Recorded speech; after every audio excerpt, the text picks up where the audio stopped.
I am the Tofu Golem. Please enjoy the video. You start by protecting data. Backup photos, messages, and documents to cloud or a computer because a full wipe is permanent. Once done, make sure the phone has at least half charge and stays on a stable Wi-Fi network during resets and reactivation. You should also sign out of Apple ID or Google account and remove any device from account settings to prevent activation lock. Doing this now avoids getting stuck later and speeds up the erase process. You now perform the actual erase.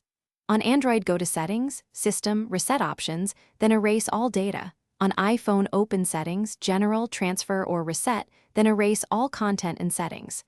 Make sure you remove any SD card and unpair Bluetooth devices first so external storage and paired profiles aren't left behind. If the phone asks, confirm your passcode and account credentials. This prevents partial wipes. Finally, allow the process to finish without After the erase completes, you'll see the initial setup screen. You can either restore from your backup or set up as new. Choose Set up as new for a fully clean device.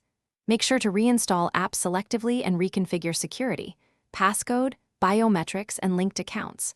Verify that Find My iPhone or Find My Device is disabled on the wiped phone if you plan to sell it.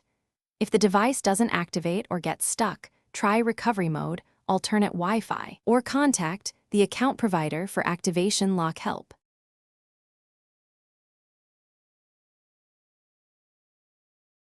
Thanks for watching. Consider subscribing if we helped you today.